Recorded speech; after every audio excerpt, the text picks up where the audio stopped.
అమరావతి రాజధానికి రాష్ట్ర ప్రభుత్వం ప్రతిష్టాత్మకంగా తలపెట్టిన ఔటర్ రింగ్ రోడ్డుపై కేంద్ర ప్రభుత్వం క్లారిటీ ఇచ్చేసింది.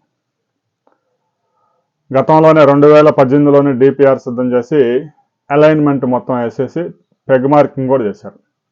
అలైన్మెంట్లో పెద్దగా మార్పులు లేవు. 1-2 చోట్ల కొంచెం నిర్మాణాలు వచ్చిన ప్రాంతాల్లో మాత్రమే స్వల్ప మార్పులు చోటు చేసుకునే అవకాశం ఉంది.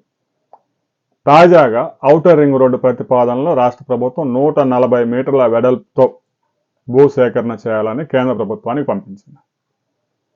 అయితే కేంద్ర ప్రభుత్వంలో జాతీయ రహదారుల సంస్థ ఇంజనీర్లు పరిశీలించి 70 మీటర్లు సరిపోతుంది, 140 మీటర్లు అవసరం లేదు అని తేల్చిపడేశారు.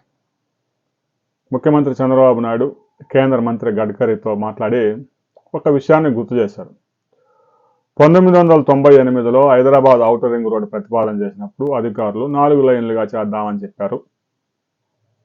నేను 8 లైన్లు ప్లస్ సర్వీస్ రోడ్లు ఉండాల్సిందే అని పట్టుబట్టాను. 2005లో పనులు ప్రారంభమయ్యాయి. 2015 నాటికి దాదాపుగా పూర్తయ్యాయి.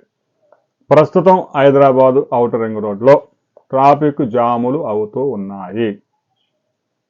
అమరావతి ఔటర్ రింగ్ రోడ్డు రాబోయే 25 years భవిష్యత్తు దృష్టిలో పెట్టుకొని చేసుకోవాలి.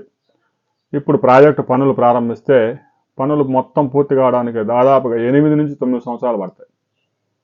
ప్రధాన వర్క్స్ అన్ని 3 సంవత్సరాలు పూర్తయినా కృష్ణానది మీద బ్రిడ్జీలు నిర్మించాల్సి ఉంది. కృష్ణానది మీద బ్రిడ్జి అంటే దాదాపు కనీసం 4 సంవత్సరాలు ఒక్కో బ్రిడ్జి పనులు జరుగుతూ ఉంటాయి. విజయవాడ వెస్ట్ బైపాస్ మనం చూసాం. 2019లో ప్రారంభమైతే 2024, 2025 ఇంకా కొన్ని పనులు నడుస్తూ ఉన్నాయి, ఓపెన్ అవ్వలేదు.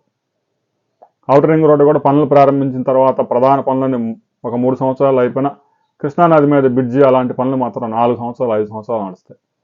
ఇక కరెంటు తీగలు తొలగించిన అవన్నీ మొత్తం ఔటర్ రింగ్ రోడ్డు అమల్లోకి వచ్చేసరికి 7-8 సంవత్సరాలు ఈజీగా పట్టింది. ఇవన్నీ దృష్టిలో పెట్టుకొని ముఖ్యమంత్రి చంద్రబాబు నాయుడు 70 మీటర్లు కాదు 140 మీటర్లకు పెంచాల్సిందే. ఏదైతే ఈ 70 నుంచి 140 మీటర్లకు పెంచిన భూసేకరణ వ్యయాన్ని రాష్ట్ర ప్రభుత్వం భరిస్తుంది.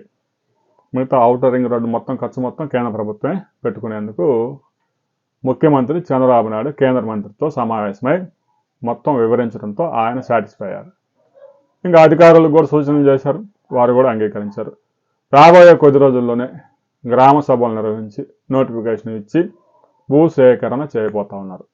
ల్యాండ్ పూలింగ్ కాదు, భూసేకరణ చేసి రైతులకు పరిహారం చెల్లించబోతా ఉన్నారు.